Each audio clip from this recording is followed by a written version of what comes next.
ये बताइए कि ये जो ईरान वाला मसला हुआ, इस पे क्या आपका तबसरा है, क्या आप सोचते हैं, समझते हैं, या मीडिया को जो आपने देखा, इंटरनेशनल मीडिया को, ये क्या नज़र आता है ये वाक़या जो ईरानी इब्राहिम रईसी साहब का हुआ, तो ईरानी सदर साहब का ये वाक़या हुआ, क्या पीछे आपको नज़र आते हैं मामलात? लोगों ने बड़ी साजिश थ्योरियाँ बनाई कि जी इसराइल पीछे है और इस तरह है, आपको क्या नज़र आया?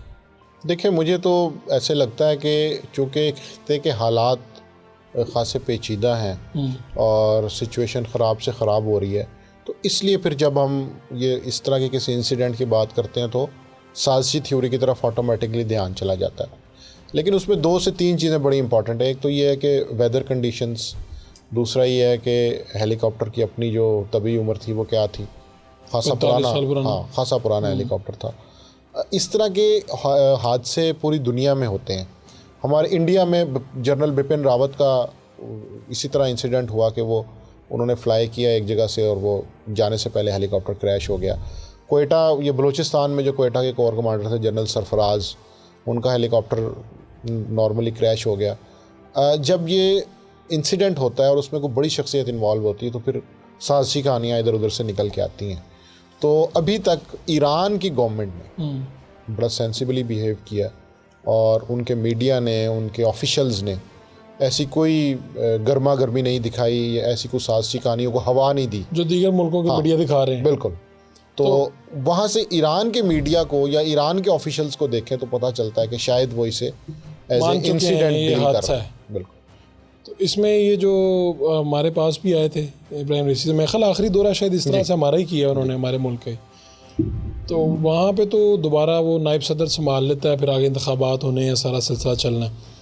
आपको क्या लगता है ये ईरान और सऊदी अरब ये भी पहली मरतबा इकट्ठे हुए, काफ़ी सालों बाद हुआ ऐसा, फिर चीन के साथ भी इन्होंने बड़े जाके किए, पाकिस्तान के साथ बड़े माहदे आगे बढ़ाए, तो ऐसा भी था कि ये कोई इनकलाबी लीडर आ रहे थे आगे या बड़ा कोई आलम इस्लाम के कोई रहनुमा बड़े के तौर पे ये सामने आ रहे थे, कुछ ऐसा होने जा रहा था? अच्छा, मुझे इस राय से थोड़ा इख्तलाफ है जी।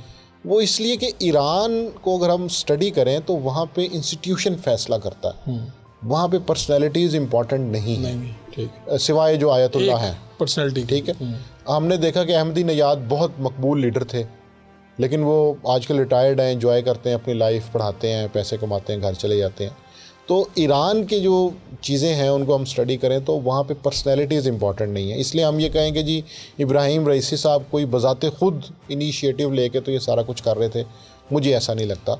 वो ईरान का बतौर मुल्क एक फ़ैसला था जिसके अंदर उनकी जो रहबरी शूरा है और वो सारी चीज़ें हैं, उसके अकॉर्डिंगली वो अपनी पॉलिसीज़ को लेके चलते हैं। नहीं तो आयतुल्लाह साहब की क्या हैसियत है, यानी सुप्रीम लीडर है। सुप्रीम लीडर को क्या थोड़ा सा एक्सप्लेन? जिस तरह हम अमूमन कहते हैं अमीरुल मोमिनीन, एब्सोल्यूट अथॉरिटी जिसके पास है वो हैं, तो वो उनके इख्तियारात लामहदूद हैं, बिल्कुल लामहदूद हैं। और उनकी जो शूरा है या जो उनके मुशावरती लोग हैं उनके साथ बैठ के जो फ़ैसला हो जाता है तो फिर पूरा का पूरा मुल्क या उसका जो इंतज़ामी ढांचा है उसके अकॉर्डिंगली चलता है।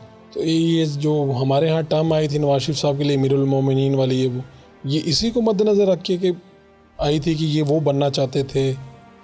जी बिल्कुल। वो तो 97 की जो गवर्नमेंट थी उसमें ये इल्ज़ाम लगता था कि मियाँ नवाज शरीफ चूँकि 2/3 आ गई है उनके पास, तो वो ये चाहते हैं कि एब्सोल्यूट पावर्स हों। ये जो थर्ड वर्ल्ड की कंट्रीज़ हैं उनमें ये मसाइल होते हैं क्योंकि वहाँ पर शख्सियात अहम होती हैं, अदारे अहम नहीं होते।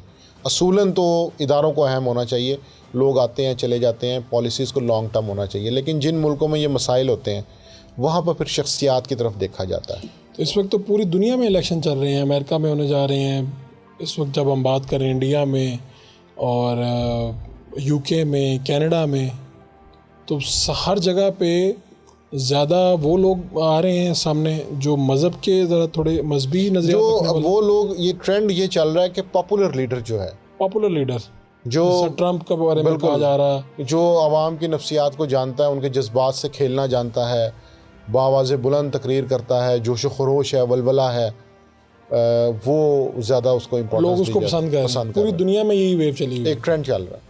और उसका एक सादा सा हल ये होता है कि पॉपुलर लीडर का एक ही इलाज है कि उसको आप गवर्नमेंट दे दें।